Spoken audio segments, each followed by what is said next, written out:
আচ্ছা, সফটওয়্যার জিনিসটা আসলে কিভাবে বানানো হয়? যে কোনো শানদার অ্যাপ বা প্রোগ্রামের পেছনে কিন্তু একটা দারুণ পরিকল্পনা আর প্রক্রিয়া থাকে। আজ আমরা দেখব কিভাবে সফটওয়্যার তৈরির এই পদ্ধতিগুলো সময়ের সাথে বদলে গেছে। একেবারে শুরুর দিকের সরল রৈখিক মডেল থেকে আজকের দিনের অ্যাজাইল বিপ্লব পর্যন্ত। চলুন এই যাত্রায় একদম গভীরে ঢোকা যাক। কখনো কি ভেবে দেখেছেন আমাদের মাথায় যে ছোট্ট একটা আইডিয়া আসে সেটা কি করে আমাদের ফোনে স্ক্রিনে একটা পুরো দস্তুর অ্যাপ হয়ে যায়? এই জার্নিটা কিন্তু আসলেই দারুণ মজার। এটা শুধু কোড লেখার ব্যাপার না, বরং একটা আইডিয়াকে জীবন্ত করে তোলার একটা শিল্প। তো এই পর্বে আমরা কি দেখব? আমরা শুরু করব একদম বেসিক ব্লুপ্রিন্ট দিয়ে। তারপর দেখব প্রথম দিকের সরল পদ্ধতিতে কি সমস্যা ছিল আর সেখান থেকে কিভাবে পুনরাবৃত্তি আর মানুষের একে অপরের সহযোগিতার মাধ্যমে জন্ম নিল অ্যাজাইল বিপ্লবের। এটা শুধু কিছু পদ্ধতির গল্প নয়, এটা হলো সমস্যার সমাধানের এক অসাধারণ বিবর্তনের কাহিনী। ধরুন আপনি একটা বিশাল বাড়ি বানাবেন। প্ল্যান ছাড়া কি শুরু করা সম্ভব? একদমই না। সফটওয়্যারের দুনিয়াটাও ঠিক ওরকমই।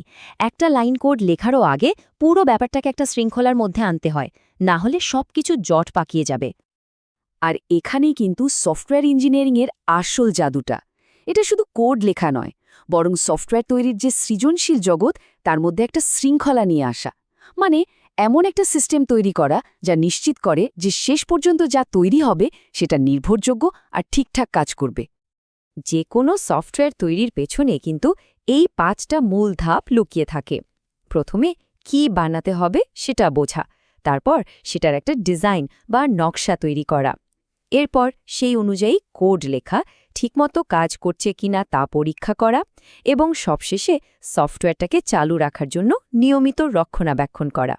বলতে পারেন এগুলোই হলো সফটওয়্যার তৈরির মূল ভিত্তি। তো এই ধাপগুলোকে সাজানোর সবচেয়ে সহজ আর প্রথম উপায়টা কি ছিল?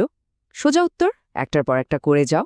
আর এখান থেকেই জন্ম নিল লিনিয়ার বা সরল রৈখিক মডেল, যেটা ছিল সফটওয়্যার তৈরির প্রক্রিয়াকে একটা সোজা পথে চালানোর প্রথম চেষ্টা।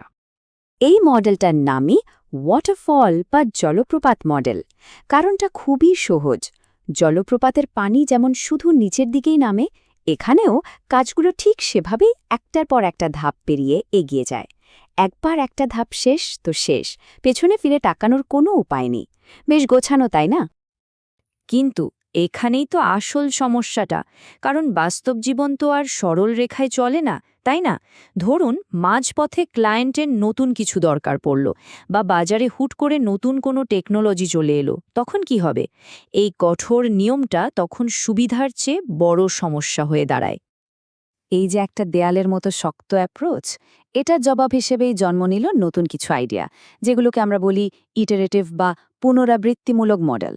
এর মূল আইডিয়াটা ছিল একবারে সবকিছু নিখুঁতভাবে বানানোর চেষ্টা না করে বরং ছোট ছোট অংশে বানাও, শেখো, আর তারপর আবার সেটার উন্নতি করো। পার্থক্যটা কিন্তু একদম আকাশ পাতাল। একদিকে আছে সেই পুরনো ধারণা, যেখানে প্ল্যানটা একদম ফাইনাল, নড়চড় হওয়ার উপায় নেই। আর অন্যদিকে আছে নতুন দর্শন, যেখানে প্ল্যানটা একটা জীবন্ত জিনিসের মতো, যেটা সময়ের সাথে সাথে আরও উন্নত হতে থাকে। মানে ব্লুপ্রিন্টটা আর পাথরে খোদার করা কোনো নিয়ম নয়, এটা সময়ের সাথে বদলাতে পারে। এই নতুন দর্শনের আবার কয়েকটা জনপ্রিয় রূপ আছে। যেমন ধরুন প্রোটোটাইপ মডেল, যেখানে গ্রাহকের মতামত দ্রুত পাওয়ার জন্য আগে একটা ডেমো বা নমুনা বানানো হয়। আবার ইনক্রিমেন্টাল মডেলে পুরো সফটওয়্যারটা একবারে না দিয়ে ব্যবহারযোগ্য ছোট ছোট অংশে ভাগ করে দেয়া হয়। আর স্পাইরাল মডেলে প্রতিটা ধাপে ঝুঁকির ব্যাপারটা সবচেয়ে বেশি গুরুত্ব দিয়ে দেখা হয়। কিন্তু সব সমস্যা তো আর একই রকম হয় না, তাই না? কিছু কিছু জটিল কাজের জন্য লাগে একদম বিশেষ ধরনের সমাধান। চলুন এরকম দুটো মডেলের সাথে চট করে পরিচিত হয়ে নিই। কম্পোনেন্ট বেসড ডেভেলপমেন্টকে ভাবুন লেগোর ব্লক দিয়ে খেলার মতো। এখানে আগে থেকেই তৈরি করা বিভিন্ন অংশ বা কম্পোনেন্ট জোড়া লাগিয়ে খুব দ্রুত নতুন সফটওয়্যার বানানো যায়। অন্যদিকে অ্যাসপেক্ট ওরিয়েন্টেড ডেভেলপমেন্টের কাজটা আরও মজার।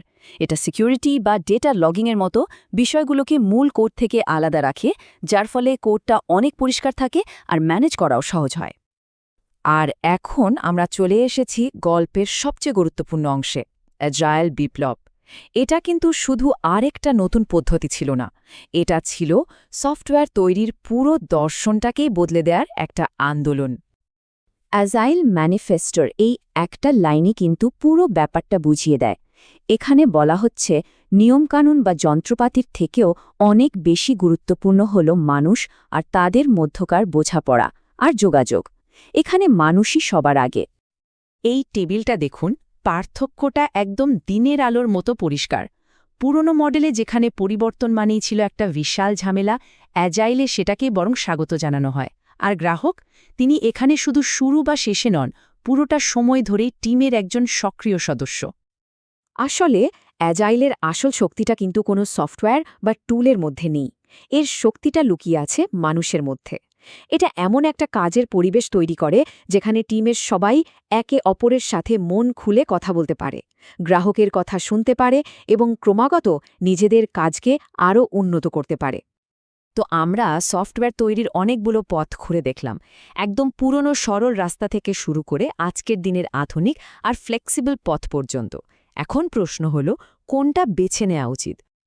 আর এখানেই সবচেয়ে বড় শিক্ষাটা, আসলে সেরা বলে কোনো একটা পদ্ধতি নেই। সবচেয়ে ভালো পদ্ধতি সেটাই যেটা আপনার নির্দিষ্ট প্রজেক্ট, আপনার টিম আর আপনার সমস্যার জন্য সবচেয়ে ভালো কাজ করে।